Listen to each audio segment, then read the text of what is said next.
PNR Networks is a member of Patreon. Show your love for our shows by joining our ongoing fundraising campaign and get some fantastic perks in return. Check it out and become a Patreon sponsor. You can sign up at patreon.com, patreon.com/PNR Networks. And thanks for your support.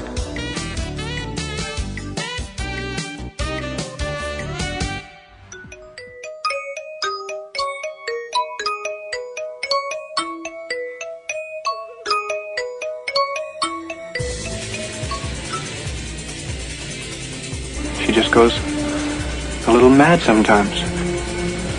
Do you ever feel like you're normal and the rest of the world has lost its collective mind? Put your helmet on. We'll be reaching speeds of 3.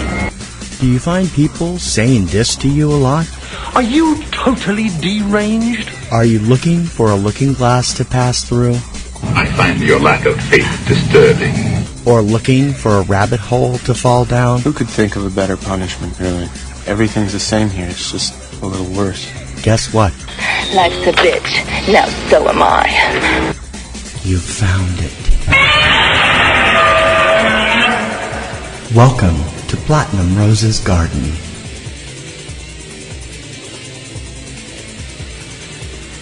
Hey everybody, this is Platinum Rose Lady welcoming you to Platinum Rose's Garden on Saturday, February 16th, 2019. I know, I'm a week late, I'm sorry. Real life, every once in a while, real life just, kicks you in your mommy basket and you just have to deal. It's been a pretty okay time though. It's very weird. The weather up here is very strange this February. I mean, we have snow, we had some snow, we might get some more snow. But it isn't sticking around a lot, and it hasn't been super insanely cold, which totally suits me fine. I mean, I've grown up in Massachusetts most of my, all of my adult life, so I'm used to the freezing cold. I don't particularly enjoy it, but I prefer it to sweating because I don't sweat well. But it's very weird when you have a February that's not bitter cold, but I can deal with it, I hope everybody had a great Valentine's Day. Mine was really nice. I went to dinner with my husband and we just, hung out and were together and it's just nice, and I hope everybody had someone to celebrate with. But if you don't, just know that there are people out there that do love you. You may not have met them yet, but they are out there and you'll find them someday because I totally believe that. Before we get started with the show proper and my my episode recap of the most amazing supernatural episode ever, I want to tell you guys about a movie that TC and I were lucky enough to catch earlier in the week at a science fiction film festival in Somerville, Massachusetts at the Somerville Theater, which if you have never been to the Somerville Theater, why not? You have to go. The Somerville Theater in Davis Square, Massachusetts, Davis Square in Somerville, Massachusetts, who are not paying me for this, is an amazing theater. It's got this totally retro feel to it, and it's fantastic, and I love it to pieces, and the people there are super duper nice. And we were able to get to this movie, and I really have to tell you guys about it. It's a movie called Eye of the Beholder, The Art of Dungeons and Dragons. It's a documentary. It is about the people behind the artwork that all of us have been enjoying for years who are, players of Dungeons and Dragons or some of the other games like Ravenloft or Planescape or Forgotten Realms, which didn't get enough love because Forgotten Realms was the most awesome gaming thing in TSR, and I will fight you if you disagree with me. I was and am still, into RPGs. Big surprise. But I remember getting a lot of these books when they first came out, and I was young and, getting involved with D&D. And I remember even back then being like, oh, the artwork is amazing. Oh, wow, who does this stuff? This movie looks at the people that do this stuff and the people who love the stuff that they do. It's a terrific It's a terrific movie. The sad thing is I'm sitting there going, I had that. Yeah, I'm a geek. Yay! Yay, self-discovery. But you can go check them out on eyeofthebeholdermovie.com online if you'd like to. There's some videos up. You can Google that and check them out. The way I found them for Google, just so I could talk with you about this, you put in Eye of the Beholder documentary. And then go from there. They have a Facebook, they have Twitter, so definitely check them out. And if you do check them out, and if you do like what you see, please let them know that you heard about them here on Platinum Rose's Garden. Because I loved this movie. I think you'll all love it too. I love fantasy art. I'm a huge, huge fan of fantasy art. Unfortunately, art is not my strong suit, as in I can't draw worth crap. I mean, stick figures. That's pretty much me. I mean, if I could have one talent in the whole world, if an angel came down from heaven and like touched me on the head and said, you can have one talent, what would you like it to be?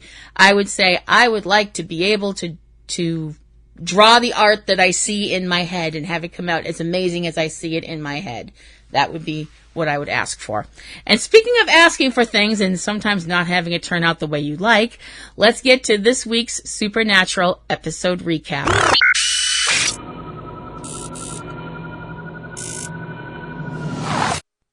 Carry on my wayward son. There'll be peace when you are done. Lay your weary head to rest. Season 14, episode 13 of Supernatural, Lebanon, which I would also like to bring up is Supernatural's 300th episode. And that makes Supernatural the longest running science fiction, fantasy, horror show on television. Ever. Or as we say here in Massachusetts, ever. And that is just fucking awesome. Or as we also say in New England, wicked pissa. Although to be perfectly honest, I have never heard anybody say that. Ever. So anyway, moving forward, we're over here now. The then of the episode is Michael, who has been trapped in Dean Winchester's head to keep him from destroying the universe again. This, the supernatural universe as opposed to the other Apocalypse World universe. That Michael. And Dean isn't able to, he's, worried about keeping Michael trapped because Michael's constantly screaming and, completely causing chaos inside Dean's head.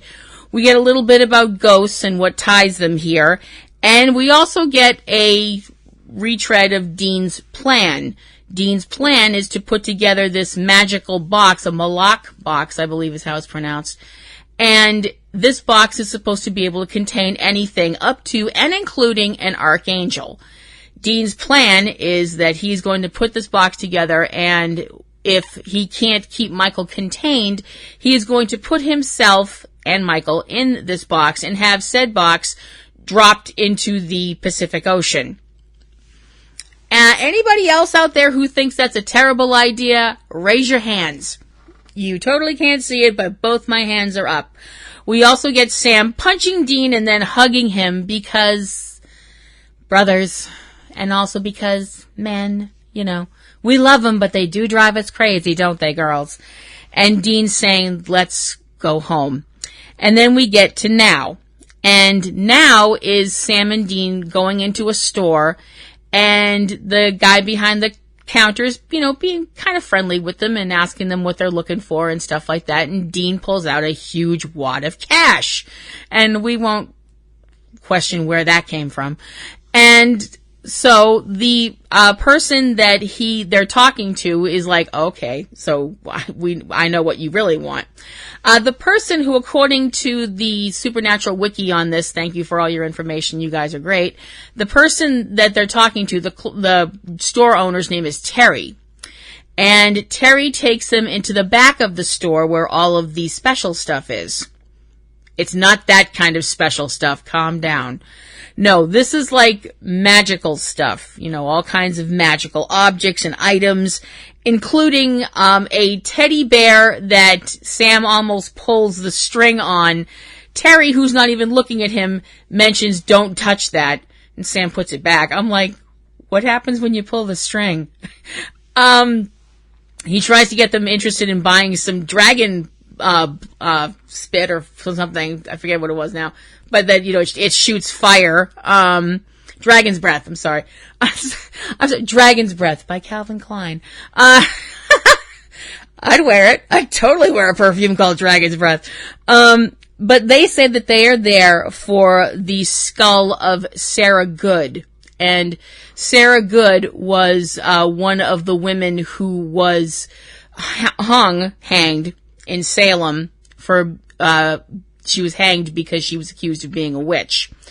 That is legit. Sarah Good was one of the women who was murdered by the state in Salem, Massachusetts, which is right up the road from me, in one of the blackest, most shameful moments in American history, and there's been a shit ton of them. They're there for her skull, which, as it turns out, Terry doesn't actually own. It was actually stolen from another hunter who was murdered, and it turns out that Terry's the one that murdered the other hunter and attempts to murder Sam and Dean with another blast of Dragon's Breath. He almost manages to cut Sam in half with a sword that's supposed to be able to cut through anything, but Dean shoots Terry in the back, so we're done with Terry. As it turns out, Terry has a ledger of all of this stuff in this back room, and it's quite a lot of stuff, and it's obviously really dangerous stuff that shouldn't be just left lying around. So the Winchesters decide, well, nobody else is going to come for it, so we'll just take it. And, you know, they'll catalog it back at the Batcave and keep it out of people's hands and everything will be fine. So we see a theater in Lebanon where they're going to be showing some horror movies, including Beetlejuice. Beetlejuice? Okay. I mean, not like I have a problem with Beetlejuice, but I was like, all right. And also showing, Hellhazzers and All Saints Day, which I was like, oh, that's cute. I see what you did there. That's nice. And there's some kids sitting outside the theater, and they're listening to one kid talk. There's a couple of girls and a couple of boys. We find out that the girls' names are Stacy and Max. Max is the girl with blonde hair, and Stacy is the brunette. And there's a young man there that's doing most of the talking, and his name is Elliot. And Elliot is talking about the Winchesters, who are actually known as the Campbells. We find that out also in this episode, that they're known as Sam and Dean Campbell in town. As it turns out, he's talking about how that they're so strange. Where are they from? You know, their weird sidekick with the trench coat. Okay, rude. And also the kid with the dumb Bambi look on his face all the time. Okay. All right, Elliot, you and I need to have a talk. Elliot needs to have a come to Platinum Roselle moment, because don't you talk about Jack that way. Don't you talk about my little sweet Jack like that, because I will choke a bitch. And so they're talking about, you know, he's talking about the Winchesters and how strange they are and all this stuff like that. And as they're talking, including him talking about hearing breathing coming from the trunk of the Impala at one point, I'm like, I wonder if that's Garth. We see the Winchesters pull up, and Sam's talking about the stuff in the car and all this stuff like that. And they walk over to a store. They walk over to a liquor store where they're known to the person behind the counter. And the thing is, as they're talking, and Sam's still talking about some of the stuff that is in the ledger that they now have in the car, one of the things he mentions is a cigar box that had been owned by John Wayne Gacy. Ew. Okay. As they're talking, we can see that the Impala is being driven away, and is being driven away by one of the kids that was looking at the car earlier. the thing is, inside they don't realize that yet, but they're still talking. Sam and Dean are still talking, and one of the things that Sam brings up that's mentioned that's in this, bunch of weird things that they have, weird and or dangerous objects they've now acquired, is a very specific piece of merchandise called a baoju. I hope I said that even close to correct. A baoju is a pearl that is supposed to grant a wish. It's supposed to grant the heart's desire of the person that is making the wish. Now, the baoju is actually, it's not something that the writers made up for the show. It is one of the 8 treasures or the 8 precious things, which are in Chinese artwork and are also Chinese charms of mysticism. There's 8 things, obviously. The wish-granting pearl, the baoju, the fang sheng, which are double lozenges that are supposed to symbolize marital happiness and counteract bad vibes and things like that. The king, the stone chime, which is a symbol of a person that leads a just and honest life. I'm gonna mess this up, I know I am. A jijiao, I hope, which is a pair of rhinoceros horns that is supposed to symbolize goodness and happiness. The xuan kuang, I think, double coins that are supposed to symbolize wealth. A silver or gold ingot called a ding, a piece of coral called a shanhu, and a scepter that grants wishes called a ruyi.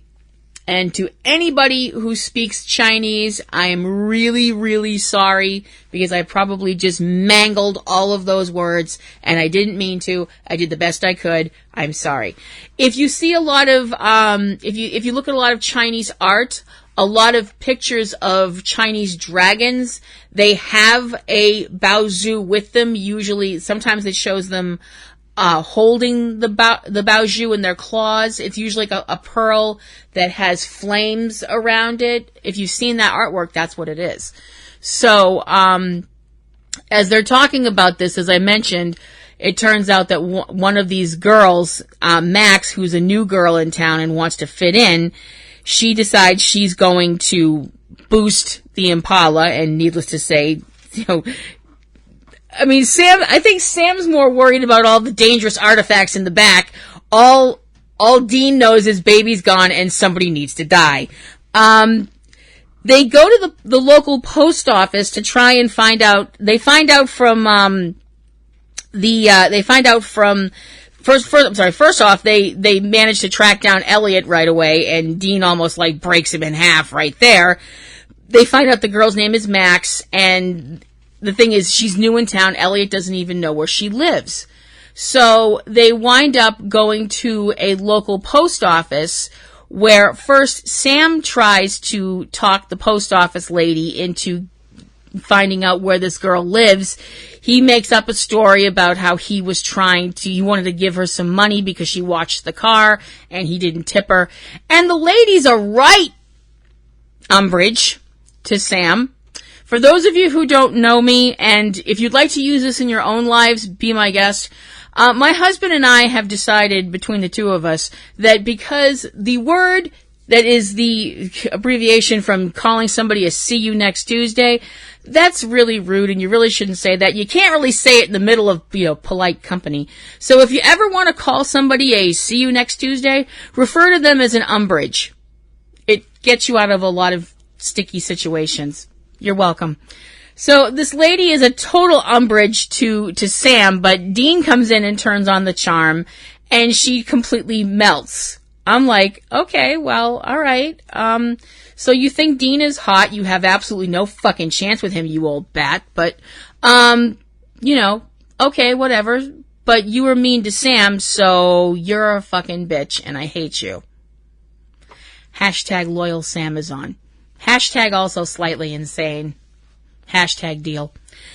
She tells Dean that she can't give the girl's address, but she can tell Dean where the girl's mother works.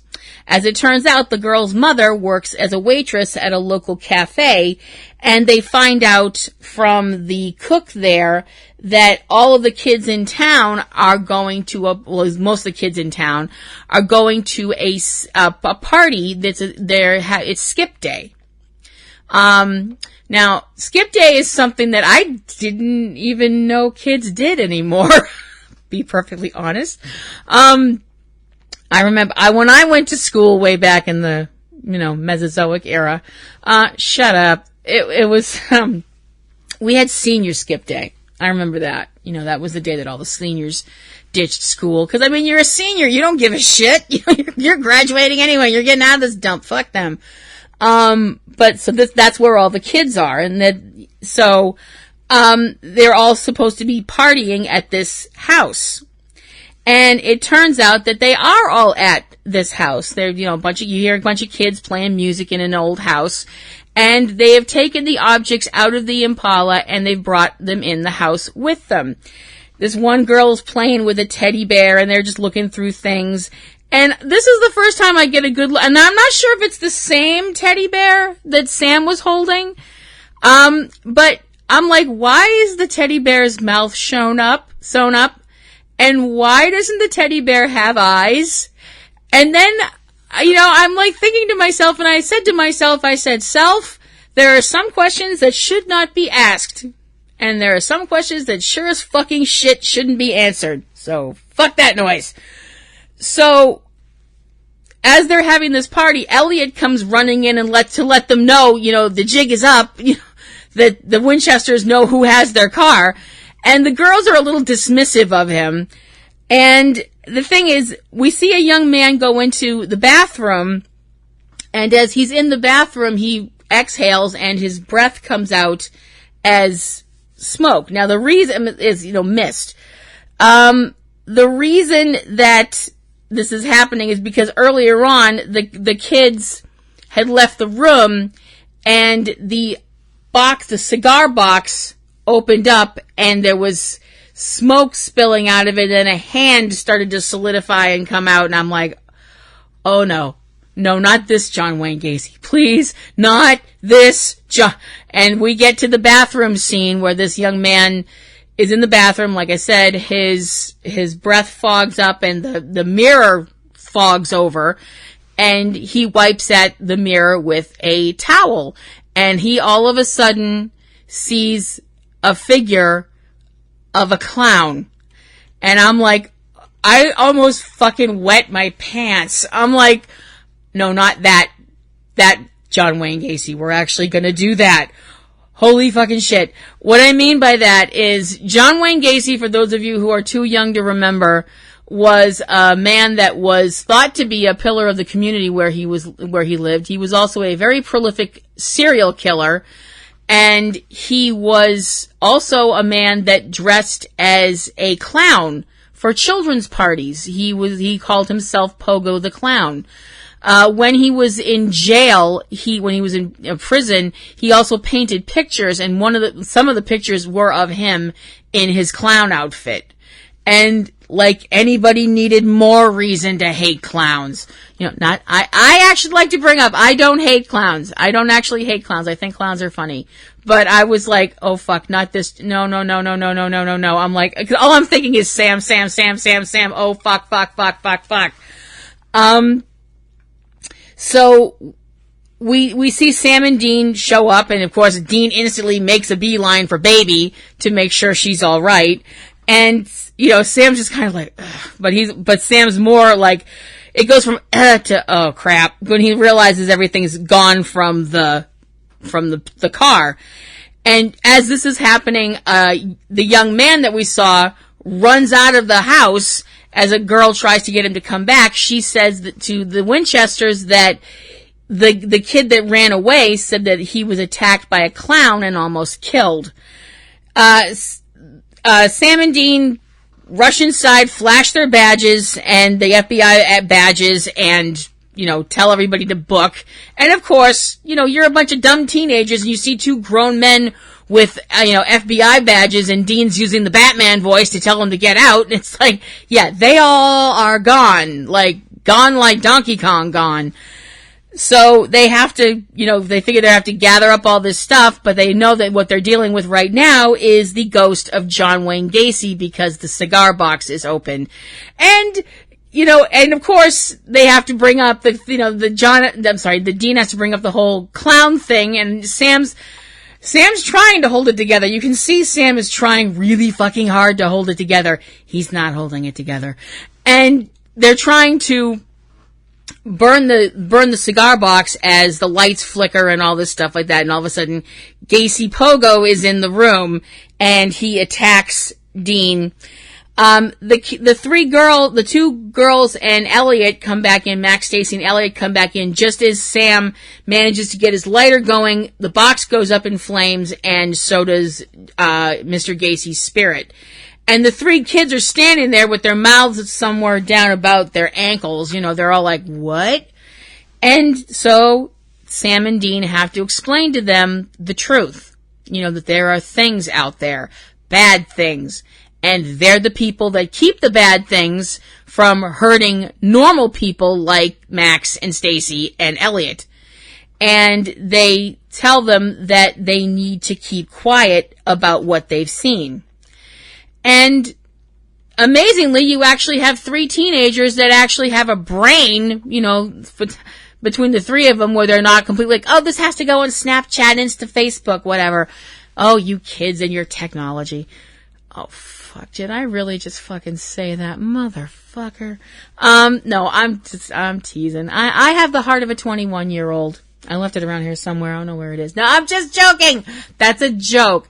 I like to think that I have a 21-year-old brain because, you're legal when you're 21. So I have a case of arrested development, although those charges were dropped. But ching.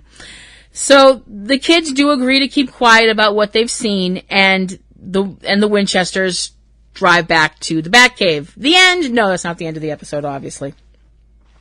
So they decide that what they're going to do, which they talked about in the liquor store, is that they're going to use the pearl to grant Dean's fondest desire, i.e. getting Michael out of his head. I would think that the best way to word that would be to say, like, I wish Michael was destroyed or something like that. But we don't know how Dean says the wish, because Sam finds the pearl, Dean holds on to it and makes his wish to himself, and all of a sudden the lights go out. They go out, and the red lights, the emergency lights come on, and both Winchesters are suddenly attacked by a figure that's holding a gun, and they're both knocked to the ground, and the lights come back on, and you see the reaction from Sam and Dean, and to call them looking shocked would be an understatement, as Dean manages to choke out, Dad? And the camera pans to who's holding a gun on them, and it's John Winchester. The scene cuts as all of us are all having heart failure. We come back, and John's asking, what are they doing there? Why isn't Sam in Palo Alto? And when Dean asks him what year it is, John says it's 2003. Oh shit. So Sam's in Stamford and not hunting anymore. Dean's been hunting with John, and this, he still thinks it's 2 years before the pilot. So fuckity fuck, to put it scientifically. So we see them sitting in the kitchen, and they have drinks, because if there's any situation where you're going to want to have a drink, it's when your dead father comes back and is standing in the middle of the room with you, and there's a whole bunch of time travel shit going on. If there's one day, it's 5 o'clock somewhere, fuck that noise, it's 5 o'clock fucking now. And they're talking, Sam and Dean are talking, and they've obviously brought John up to speed, so who knows how much time has gone by. about what's happened, all the things that have happened to them, how they've saved the world more times than Superman, which they have. I mean, let's be perfectly honest. I mean, just talking turkey here. And I am a comic fan, so don't hate. But seriously, Sam and Dean Winchester have done more to save the planet than the Justice League, the Avengers, and the X-Men combined. And without a fuck ton of collateral damage. So there. Also, one of the things that he brings up when they're talking, John does, is they obviously told him that he's dead. At least, he was dead. He's obviously not dead now, but that at some point in the future from 2003 forward, sometime between 2003 and now, that he had died, which he was fine with because his death, because he did die, but he also managed to kill Azazel, or help to, get Azazel killed in season 2 and all that. They also have told him, obviously, about Mom and everything, or they're going to tell him about Mom. And Mary comes in and she's calling for the boys, and she and John see each other, and it's just, they're a couple who love each other and haven't seen each other for a long, long time. And they start kissing because they're husband and wife, and Sam and Dean are both like, yeah, we need to go. It's that whole kind of thing where I don't care how old you are, watching your parents kiss a lot can feel really weird once you get above like 5. When you're like 5, you're like, oh, my parents love each other, yay. And when you're a teenager, you're like, ew, gross. And then when you're like an adult, if you're lucky enough that your parents still love each other that much, you do feel really weird watching them kiss. I guess, I wouldn't know. Another reason I wound up completely awash in tears in this episode. Dean, needless to say, is completely ecstatic, although this is not what he wished for, but apparently it is. Apparently that's his heart's desire, to have his dad back. That even overrides ridding himself of Michael. Sam is, needless to say, concerned. He's worried that, having dad here and everything like that, what the fuck is that doing to the timeline? What's happening? How is this going to screw stuff up? Dean doesn't really want to hear it. Just at this moment, he really doesn't want to hear it. And what he wants is for them to all sit down and have dinner as a family. We see Sam walking into the room that John's in, one of the many rooms holding books in the Men of Letters bunker. And they have this really beautiful scene together where they're talking about the things that happened between them. And, the last time that they really saw each other in John's mind was before Sam left for Stanford, when they had that really bad argument and John said some really stupid shit. Now, I realize that a lot of people out there now probably want, my head on a pike, because I know there's a lot of people out there who are big fans of John Winchester, and I am too. I'm not saying I'm not a big fan of John Winchester. Partially because I want to nail Jeffrey Dean Morgan, but that's because my sex drive doesn't have a reverse. So there's that. But I have always been of the opinion, for what it's worth, that John Winchester was a good man who was in a horrible situation and dealt with it the best that he could. Was it the best situation? No. Did he deal with it in the best ways? Absolutely fucking shit, no. But he loved his sons, and I will never not believe that. And this scene proved that, where John's telling Sam, like, I really messed up with you, and all the things that happened that last night, and Sam's talking back with him about how the fight was, it was a whole lifetime ago, and that he does acknowledge that his dad did some stuff that was, pretty screwed up, but he tells him that when he thinks about his dad, and he does think about his dad a lot, he's not thinking about his dad in like, oh, he was such a miserable bastard, I hate him, I hate what he put us through, blah, blah, blah. He thinks about the last time he saw his dad before he died. That, he saw his dad on the floor of the hospital, and that the things he thinks about are the things like that, how he never got the chance to say goodbye, a proper goodbye to his father. And John says, Sam, son, I am so sorry. And Sam answers, I'm sorry too, but you did your best, Dad. You fought for us, and you loved us, and that's enough. Now, this scene is really incredibly beautiful and amazing, and I will get into at the end of the episode review why I was sobbing my eyes out at the end of this scene. So we see Mary gives Dean a list to go shopping because she's going to make dinner for them, a casserole that she makes, the whole Winchester surprise thing. And Dean says he's going to go in town and get the supplies, and Sam offers to ride along with him. And so they drive into town. Sam's going to go off and get the food, and Dean's going to go to the liquor store. Now, this is when we start noticing things are wrong. Dean goes in the liquor store and talks to the guy that we saw him talking to earlier in the episode. And the guy doesn't recognize him.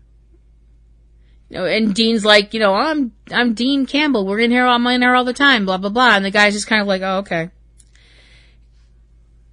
Sam's outside coming back from getting groceries, and he passes by Max, the girl from earlier, and he says hi, Max, to her, in, a very friendly way, because that's who Sam is. And she doesn't know who he is, and she kind of looks at him and says that he's weird. I'm like, bitch, you're lucky a guy that good looking talked to you. Sorry. Again, hashtag loyal Sam is on. Hashtag can get tetchy when Sam gets upset. And the thing is, so Sam's really starting to go like, oh man, something's not right. He walks by the post office and tries to be nice to the lady behind the window, and she slams the shades shut. Bitch, I don't know what your problem with Sam is, but I have one nerve left and you're getting on it. But everything else, all that kind of stuff pales into what Sam sees in the window. What he sees in the window is a wanted poster of Dean. A wanted poster that says Dean Winchester is wanted for a shit ton of things, including murder and credit card fraud and a lot of other bad stuff, with a picture of Dean doing his whole blue steel thing. Now, Sam's definitely like, oh fuck, this is really fucking bad. He meets up with Dean, who has Googled himself and seen that he's been, he's wanted for murder and a lot of decapitations, and that Sam is apparently some kind of an internet celebrity. And he shows Sam a video of Sam, this timeline Sam, who is apparently some kind of a lawyer who is giving a TED Talk where he looks like he's been possessed by the ghost of Steve Jobs.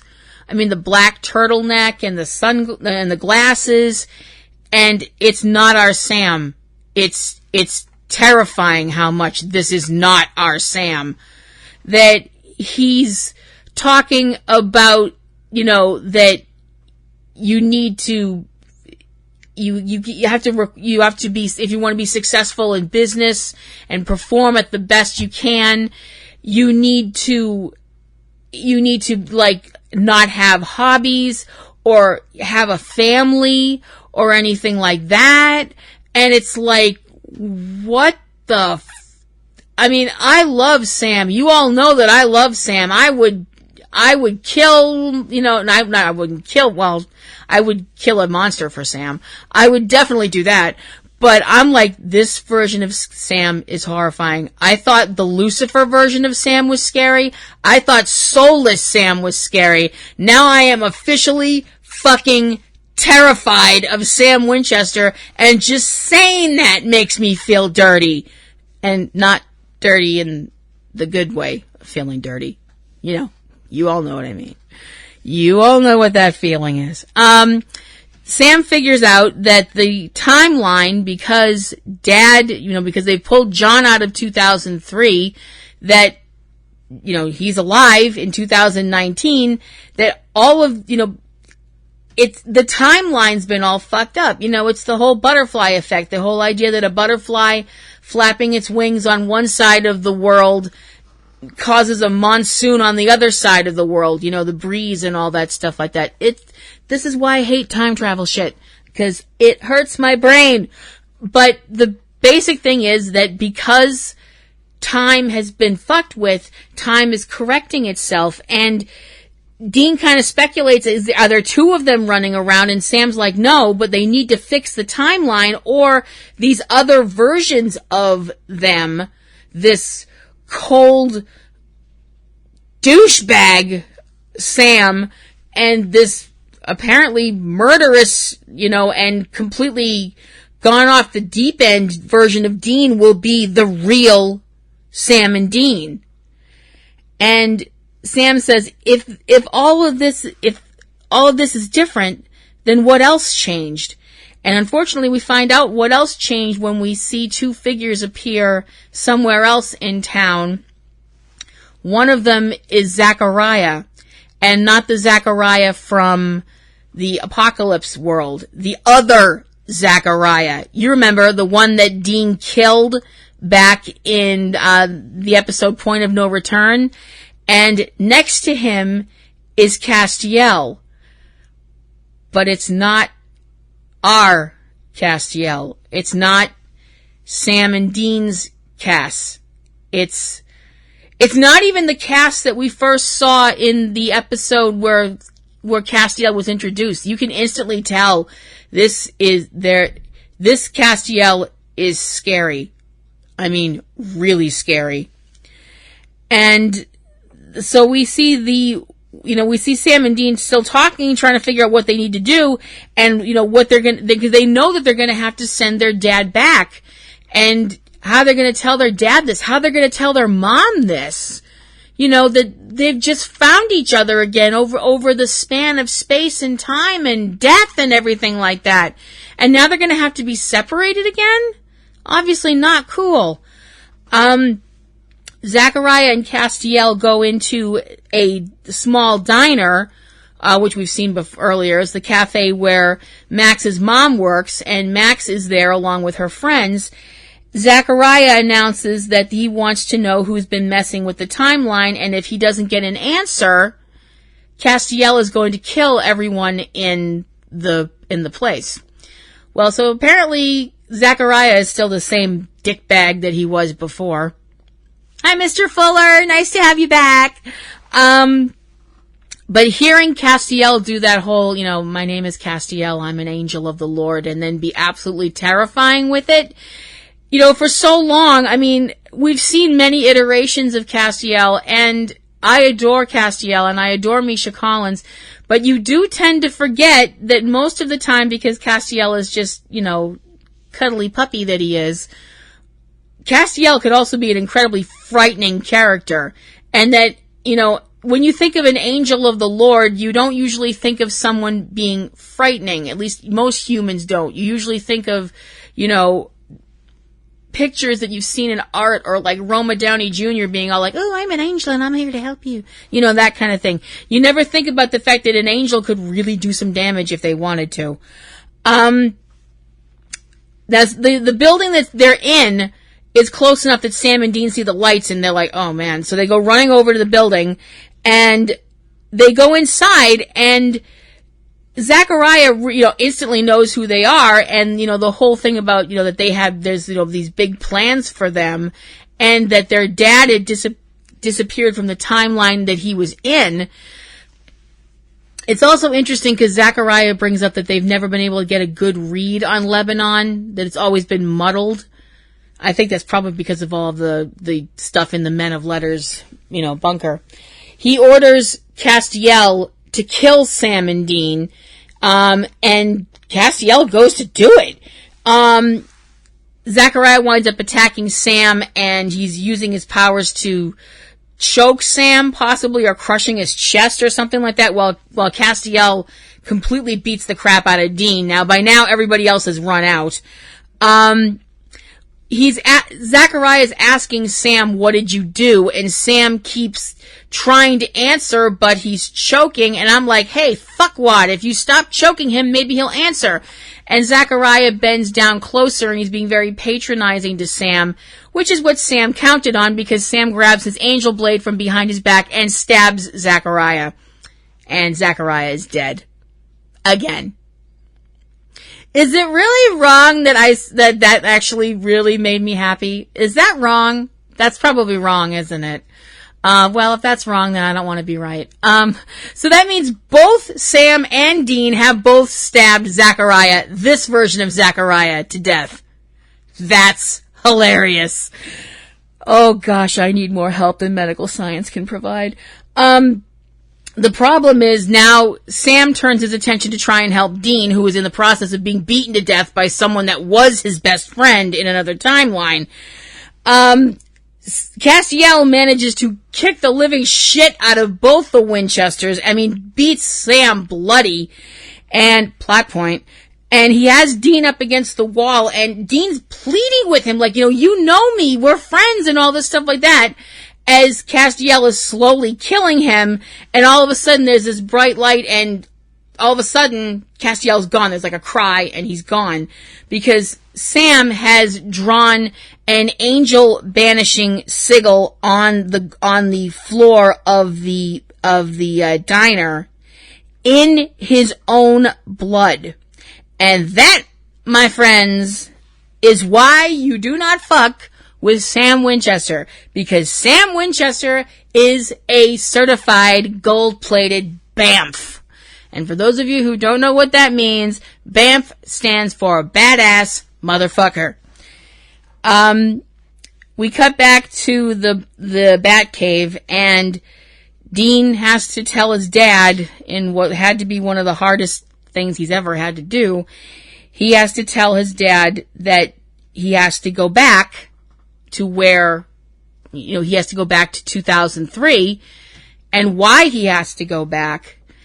And also because part of the reason why he has to go back is if everything has gotten all fucked up, everything's obviously gotten extremely fucked up because Sam's not hunting, Dean's wanted by the FBI, and nothing happened the way it was supposed to happen. The whole thing about the darkness and all that stuff like that.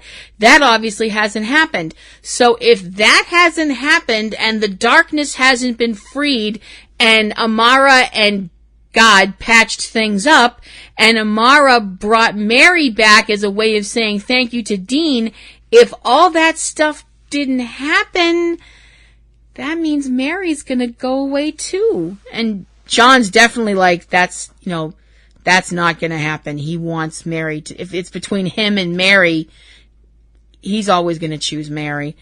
And, we see Sam doing the same thing, talking with his mom about why they have to send John back. And that destroying the pearl will fix everything and put the timeline back the way it needs to go. The thing is, John will be back in the past, and he won't remember any of this. Everybody else will, Sam and Dean and Mary, but John won't remember. And Mary's completely heartbroken, and you can tell so are Sam and Dean. And Dean finally gets to hear the words that he wanted to hear so many times, that he needed to hear so many times when he was a kid. His dad says that he is proud of him. And he says that he wished he's proud of the person Dean is, but you can tell that he says that the fight was supposed to end when with Azazel, that once Azazel was destroyed, that Dean was supposed to give up hunting and, have a life. And John tells him that, that he hoped that eventually Dean would have a life, a life of peace and a family. And Dean's response to that is, I have a family. And he does. I mean, it's nice when a family is a large group of people that loves you, and it's awesome when it's a large group of people that loves you and is tied to you genetically, but it doesn't have to be. A family can be just a bunch of people who love you, DNA ties or not. Just my opinion for what it's worth. We see the Winchesters, all the Winchesters, sitting down and sharing a meal.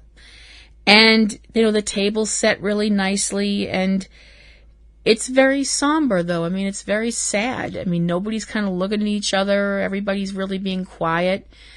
And John, as the head of the family, says, all right, near as I can tell, we have two choices.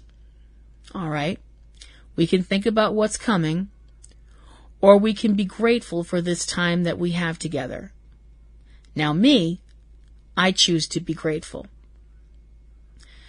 So, to whatever brought us together, we owe you one. Amen. And everybody follows with the amen. And then we see them eating together as a family. And we don't hear what they're saying to each other, and we don't need to hear what they're saying to each other. As they're talking, the music playing over them speaking is a Bob Seger song, because Bob Seger's awesome. It's a song called Till It Shines by Bob Seger and the Silver Bullet Band. And we see them talking and laughing and being a family, and we see love, I mean, I know you can't see love. I mean, you can see the word written down on things, you can see people embrace, but when you actually see love, it's so beautiful. It will stop you cold in your tracks when you see love. Real love. And when we see them sitting together as a family, John and Mary and Dean and Sam, it's love. It's the most powerful force in the universe. We see Sam and Dean washing dishes, and Sam is talking about, that it isn't fair that they have to send John back. And the thing that really bothers him is that sending John back, he's just going to go back to being Dad in the past. Dad that doesn't know all of the things that he knows now. And Dean asks if he would like things to be different. And Sam says, don't you? Can you imagine Dad in the past knowing then what he knows now? I think it would be nice. And Dean says that he used to think that as well. But he said, and he also says that, they've been through a lot. Him and Sam, they've been through a lot. And that Dean, for the longest time, blamed his father for all the things that they had been through. That even at some points he even blamed his mother for dying, which we knew from that scene where he was inside his mom's mind when he was trying to pull her out of the men of letters brainwashing, the British men of letters brainwashing, bunch of wankers, that, he hated her for leaving them. But he brings up that, he keeps talking and saying that if, then maybe they could send their dad back knowing all the stuff he knows now, but why would they want to stop doing that? With that, why not even send their dad further back so that history completely changed and Sam and Dean weren't the people that they are now? That lets somebody else, let this cup pass me by, kind of a thing, to paraphrase the Bible. But the thing is, as he says, there's a problem with that. He says, who does that make us? Would we be better off? Well, maybe. But I got to be honest. I don't know who that Dean Winchester is. And I'm good with who I am. I'm good with who you are. 'Cause our lives, they're ours. And maybe I'm just too damn old to want to change that. And, it's completely understandable what he's saying, because it's like, they've gone through horrible things, but the horrible things that they've gone through are the things that made Sam and Dean the people they are. Steel is tempered by fire, as it were. So we see one of the most beautiful and one of the saddest scenes ever in Supernatural, where John has to say goodbye. And so we get a goodbye between husband and wife and father and sons, where John tells them, instead of like before, like all those years ago, with John drilling it into Dean's head, look after your brother, take care of Sammy, and all that kind of stuff, he tells them to take care of each other. To which Sam responds, we always do. And John says, I am so proud of you boys. I love you both so much. When John tells them that he's proud of them, the way Sam dips his head and kind of smiles and almost kind of, I don't know if blushes is the right word, but he's like a little boy getting praise from his father. He's so pleased. Even in the middle of all this heartbreak, there's that moment of, my dad thinks I'm good. And that really can mean a lot to a person. Sorry. Suck it up. And Dean actually says back to the I love you both so much, he actually says, I love you too. And you know that when Dean Winchester tells someone he loves them, he means it. Sam takes the pearl, puts it on the table, picks up the piece of pottery, I don't know what it is, and smashes the pearl. And John, who's been holding onto Mary's hand, John, who's looking at Mary with so much love in his eyes, fades away. And we cut back to town, and after commercial, we cut back to town, and we see the kids walking down the street from earlier, and they're talking about what they know now, about that, there's monsters out there, and there's people out there that fight the monsters. And Elliot brings up how cool Sam and Dean are. We see Mary and Dean and Sam in the Bat Cave, still processing what they've been through. All of a sudden the door opens and in comes Cass, who's had absolutely no idea of what's been going on, but he knows something's wrong because, Sam and Dean are all banged up. They still got cuts and things on their faces from all the fights from earlier. And when he asks them what happened, Dean just says that it's a heck of a story. And then we're somewhere else with a different Impala. Well, not smashed up Impala, from all the times it got destroyed earlier on, because it's 2003 and the truck hasn't run into it yet. But it's raining, and we see the Impala parked in front of what looks like a ocean scene somewhere. And John wakes up, his phone is ringing, buzzing, and it's a flip phone. How cute! Oh gosh, you forget how those things looked back then. And we see John answer the phone. His voice sounds kind of groggy and scratchy and stuff, and it's Dean. And he tells Dean that he had one hell of a dream, and Dean obviously asks him something else, and he says that it was a good dream, and that he would be back.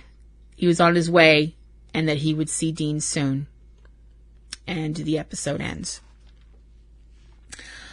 Wow. I give Lebanon 5 bouquets out of 5. Such an amazing, incredible episode. So wonderful. If this episode does not garner Emmy nominations for everybody, it will just prove how much the fix is in with the Emmy people, because everybody deserves an Emmy for this episode. Everybody. Jared and Jensen were incredible. It was so wonderful to see Jeffrey Dean Morgan back and not be a fucking psycho like on The Walking Dead. And, you know, Samantha Smith was just so wonderful as Mary. And I just loved this episode so much.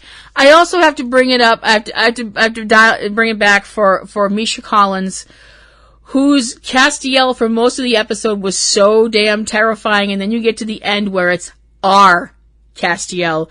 And it was like, I want to run up and give you the biggest hug ever! Which you'd have no idea why I was giving it to you.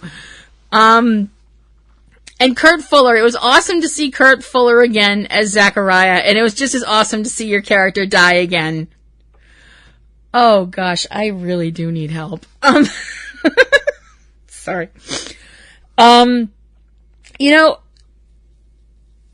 this episode hit me, you could probably tell from my voice. There were so many places this episode hit me so hard. The reunion between John and Mary, cried at that. The stuff at the end, cried at that. But the part that really broke me in half was the scene between John and Sam, because they were able to heal. And you don't realize how important that is until you don't. Sorry. Until you don't have a chance to have it. My father and I did not have a good relationship. My father was emotionally distant and abusive. Emotionally abusive. And, when he drank, he got mean. And that's something that I carried with me for a really long time. And when I was younger, it was something that really fucked me over.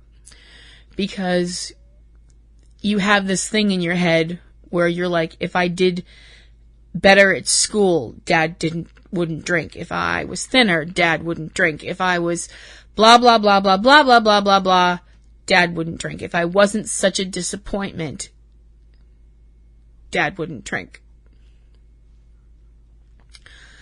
And you get to a point where you realize that you can't stop somebody else from hurting themselves. You can only try and keep them from hurting you and other people. My mom, who was a very brave person to divorce my dad back in the 80s, is a great person. And my mom picked up the slack with my, being a single parent of two teenage girls, and did a great job. And she's a wonderful, classy lady, and I wish I could be the half the woman she is. When I was told, and I didn't see my father very much after my parents divorced, I just didn't. When my dad died, which was going on about 12 years ago, I felt nothing. I felt nothing. Except maybe relief. But other than that, I never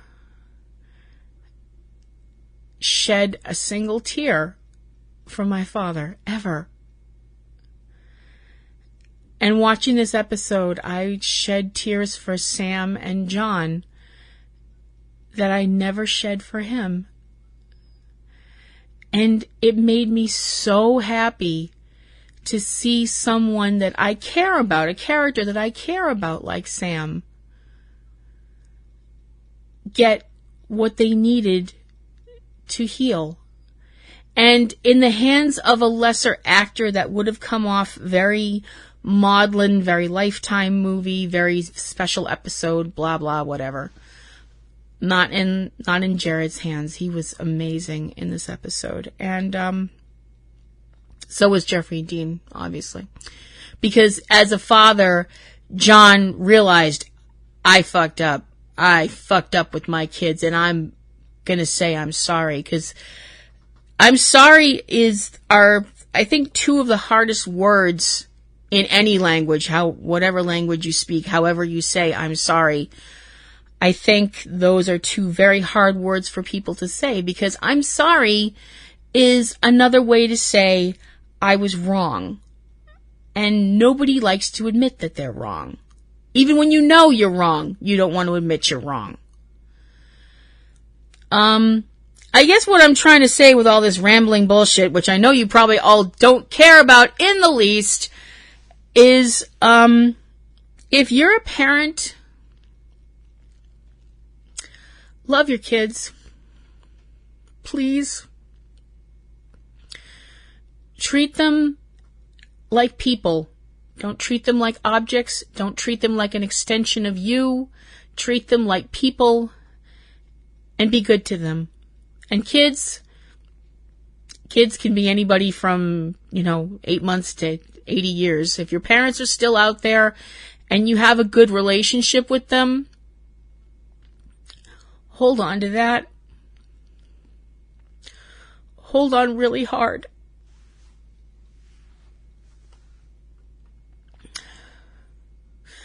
Okay, moving forward. Obviously, right now we are in a slight hiatus, teeny hiatus.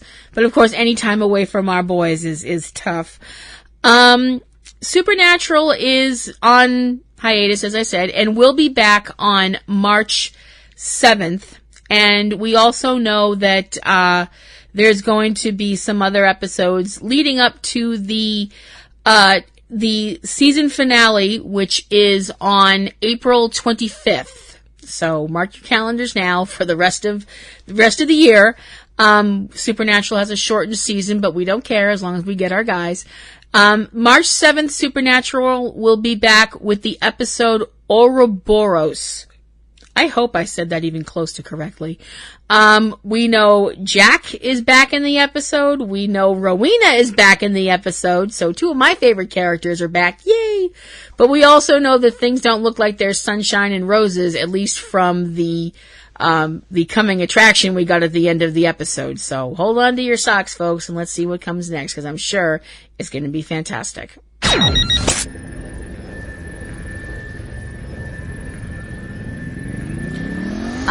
So that is going to do it here for another week on Platinum Rose's Garden. I am seriously sorry that I got all like Oprah on you guys and got all emotional and bared my soul and stuff like that. Sorry again if it was like too much for people to deal with. Sorry. I just feel like I can talk to you guys. If you have any questions, comments, queries, complaints, money, chocolate, bunnies, whatever you want to send, chocolate bunnies, I don't care. They're showing chocolate bunny commercials now. I'm like, it's not even Ash Wednesday yet, for crying out loud. Wait for the Easter. Wait for at least to be Ash Wednesday before you start showing Easter commercials. I'm sorry, that was a total side rant. Sorry. If you'd like to send me anything, platinumroselle@yahoo.com, and I will definitely get back to you. If you would like to follow me on Twitter, which I hope you will, I am platinumroselle@twitter.com. If you would like to check out my works of fiction, you can go over to fanfiction.net and check me out over there. Search for Platinum Rose Lady in the author search, and you can find my material, most of which is supernatural, but there's some other things in there as well.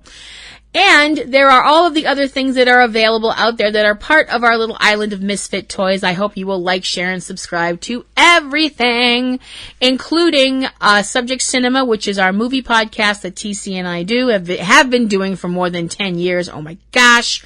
It's crazy and silly and a lot of fun. We hope you will go check that out. And also check out the other shows, including Front Row 5 and 10, which is our list show. You can go back and listen to all of them. They're all kinds of crazy fun stuff. And TC has his own shows that he does as well, because he is awesome and super talented, and my honey bunny. And he has his show Catastrophe Vortex, which is his disaster movie show, and he has two smaller shows, Tuesday Digidex and 3 Minute Weekend, which are his shows talking about movies that are coming out to theaters and on demand and DVD and Redbox and all that fun stuff, so you know where to spend your coinage. I also have some other shows out there if you are so bent to listen to them. If you're bent, you might want to see your chiropractor. But these are the jokes, folks. This is why this is free. I have Ring Around the Rosie, which is my wrestling podcast. I am a wrestling fan. Yes, watching half-naked, sweaty men roll around on a mat is enjoyable to me. I am what I am. I don't want praise. I don't want pity. And I also have a show on Patreon, if you would like to drop a dime and go listen to it. It's called Kaiju Corner. It is my look back at being a kaiju fan, a fan of Japanese monster movies, which I have been since I was an itty-bitty child. So hopefully you can go check that out. I hope you will. And there are other parts of our little happy group of Looney Tunes that you can check out as well, including Eric and Valerie, who have a show called Cavebabble. They are awesome, awesome people.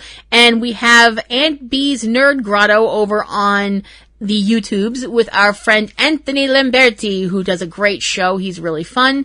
If you would like to hear our dramatic stuff where we wax dramatic and such, you can listen to Manhattan Hammerdown As It Happened, which is a dramatic reading that all of us are involved in. It's looking at what happened in New York City the night that Clover came up out of the bay and caused all kinds of mayhem.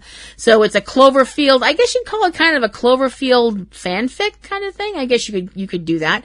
And we also have our version of The War of the Worlds that we did for Halloween, the H.G. Wells classic that we updated. And that was a lot of fun, and we did some really great work, and everybody worked super duper hard on that. Nobody worked as hard as TC, though, because he wrote it and did all the amazing stuff with it, because he is just the techno person and the best at it. So, that is going to be my show for the next couple of weeks while we are in another hiatus. I will be back the week of March 7th with another Supernatural episode recap. I hope everybody out there has a great rest of February. And this is Platinum Rose Lady saying, I love you guys so much. I hope to hear from you. And reminding you to love the ones you hug the ones you love, and take some time to stop and smell the roses. I'll see you around. Bye.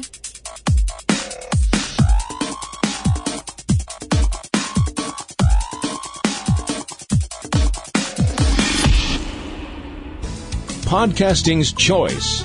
From coast to coast, continent to continent, right here 24/7.